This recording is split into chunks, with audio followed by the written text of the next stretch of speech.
Hace poco escuché a un predicador muy famoso, de estos predicadores que están relacionados con el Evangelio de la Prosperidad, decir que la religión está tratando de ocultarnos a un Jesús revolucionario, a un Jesús que es amigo de todos, a un Jesús divertido y temperamental. Yo creo que eso es una completa mentira. La religión moderna y muchas religiones en el mundo han tratado de mostrar a Jesús de la forma más parecida a, a un hombre pecador. Nos han mostrado a Jesús hasta de una manera ridícula. Pero ¿realmente se está mostrando el Jesús de la Biblia? Dígame con total sinceridad, ¿alguna vez ha escuchado hablar sobre la ira de Jesús? ¿O le han mostrado mediante un sermón a Jesús castigando a las naciones por sus pecados? Escuche lo que dice Apocalipsis. Juan capítulo 6, leo desde el versículo 12. Dice Juan, vi que el Cordero, o sea, Jesús, rompió el sexto sello y se produjo un gran terremoto. El sol se oscureció como si se hubiese vestido de luto.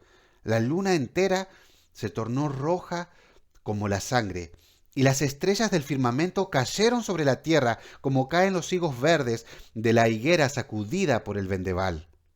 El firmamento desapareció como cuando se enrolla un pergamino, y todas las montañas y las islas fueron removidas de su lugar.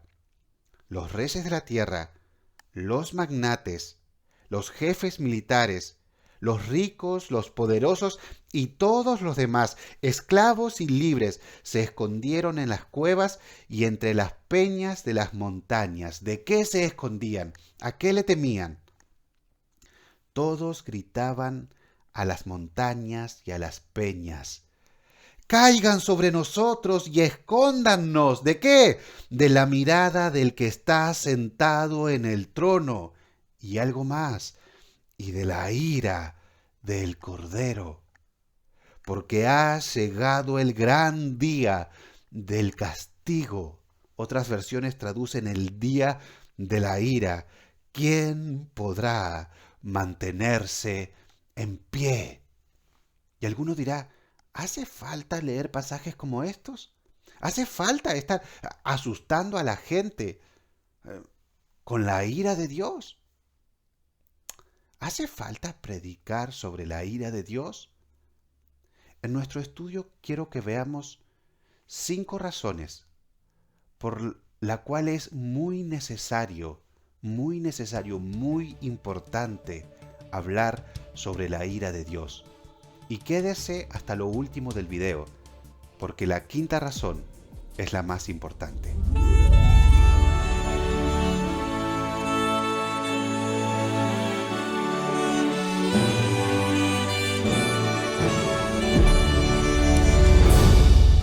Hola a todos, espero que anden bien, que el Señor les bendiga.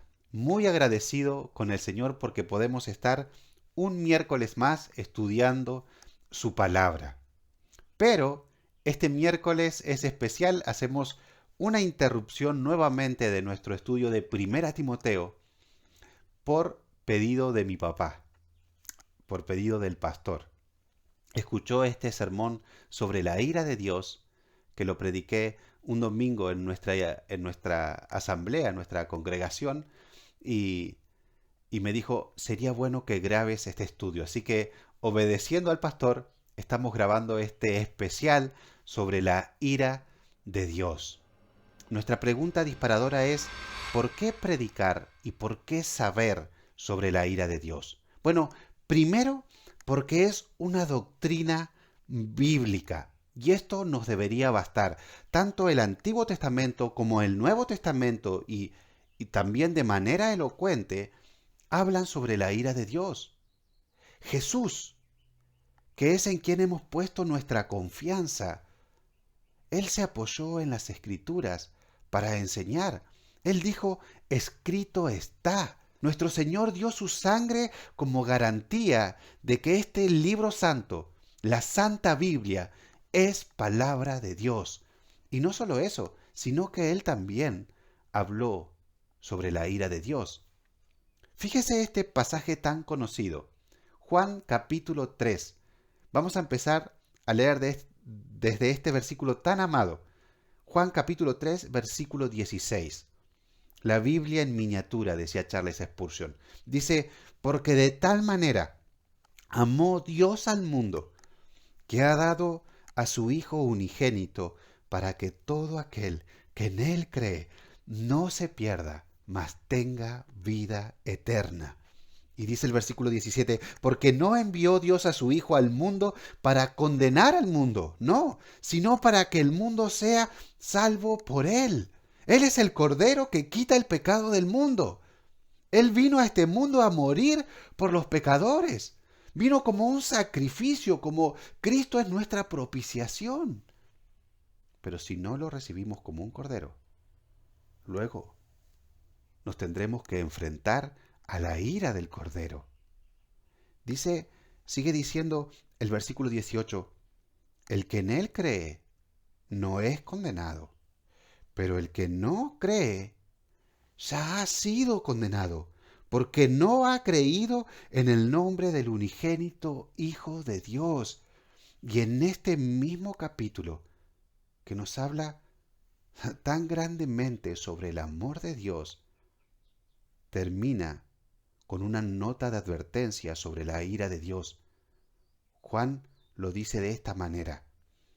El que cree en el Hijo, el último versículo de este capítulo, el que cree en el Hijo tiene vida eterna, pero el que rehúsa creer en el Hijo no verá la vida, sino que la ira de Dios está sobre él. Hermanos, debemos de predicar y saber sobre la ira de Dios, principalmente porque es una doctrina bíblica. No podemos recortar esto de la Biblia, porque a algunas personas no le agrada. ¿Saben cuál fue el primer hereje famoso que tuvo la iglesia? Marción. ¿Qué hizo Marción? Bueno, agarró la Biblia y dijo, el Nuevo Testamento me habla de un Dios de ira y el Nuevo de un Dios de amor. Sacamos el Antiguo Testamento, no sirve. El apóstol Pablo y en estas cartas nos están hablando sobre la ira de Dios. Sacamos esto. No puede ser que un Dios de ira tenga que ver con un Dios de amor del Nuevo Testamento. Entonces empezó a sacar todo lo que hablaba de las enseñanzas sobre la ira de Dios. Empezó a sacar todo lo que los apóstoles dijeron sobre la ira de Dios. ¿Qué está haciendo el Evangelio moderno?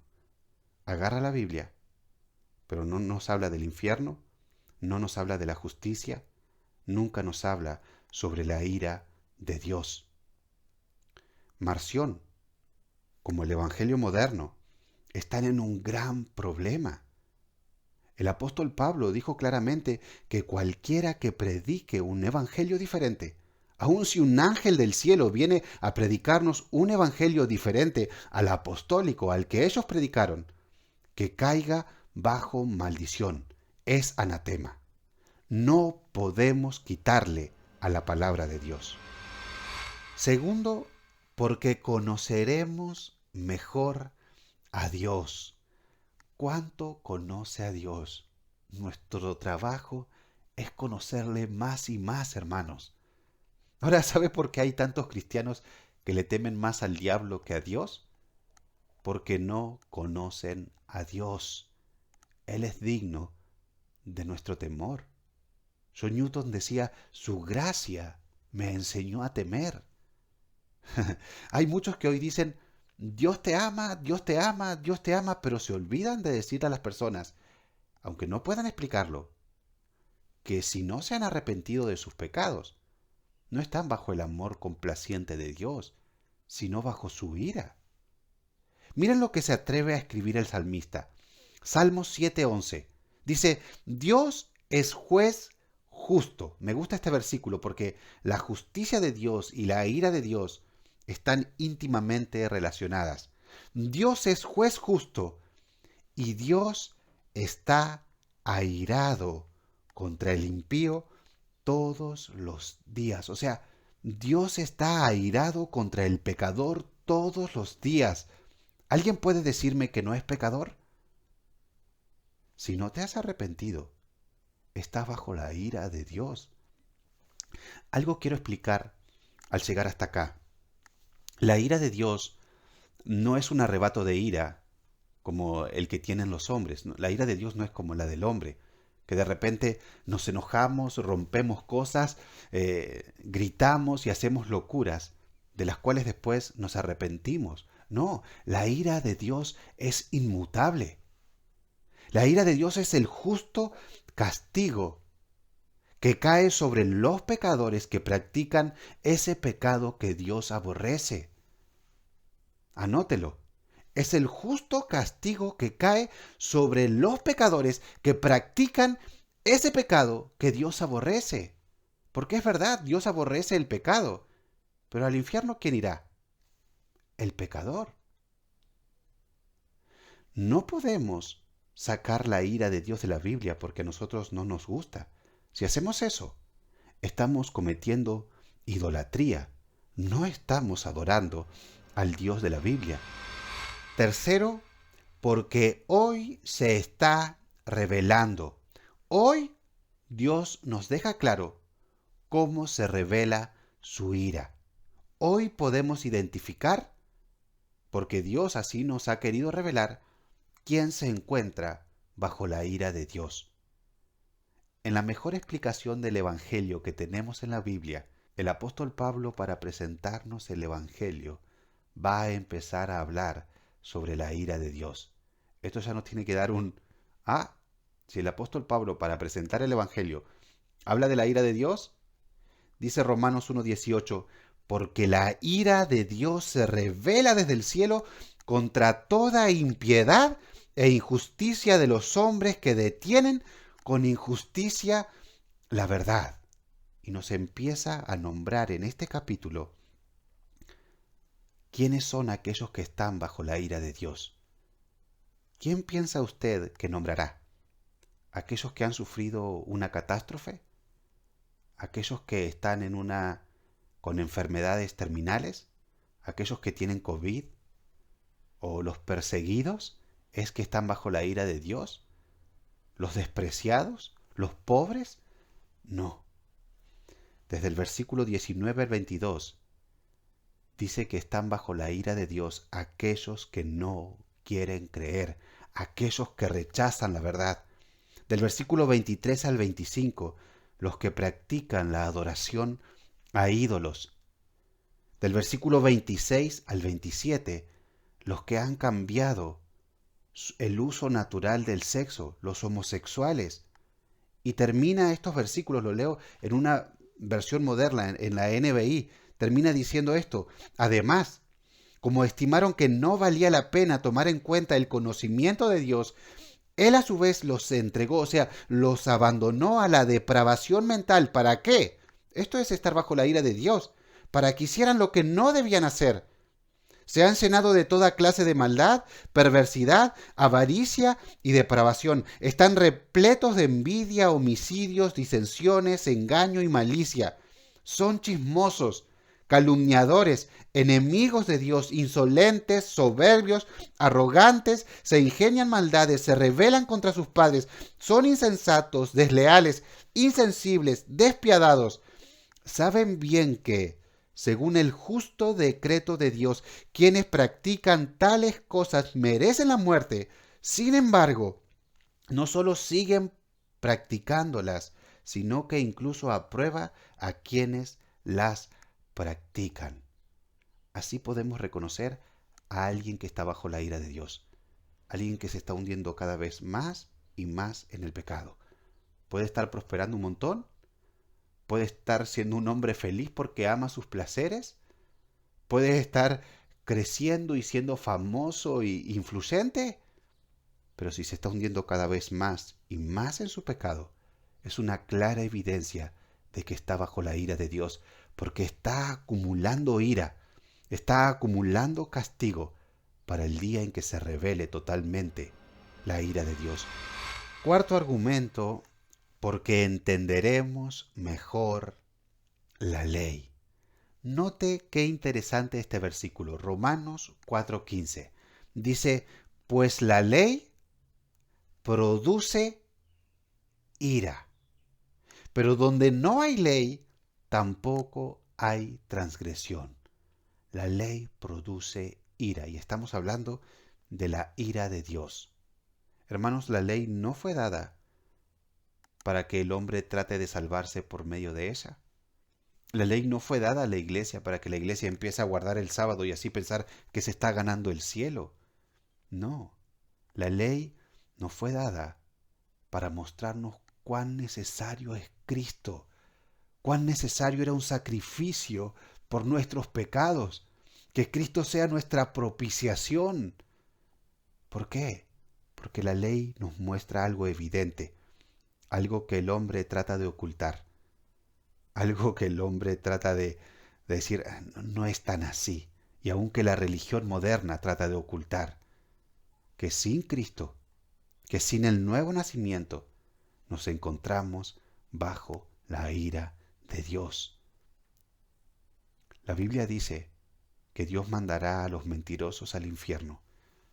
La Biblia dice que los adúlteros irán al infierno.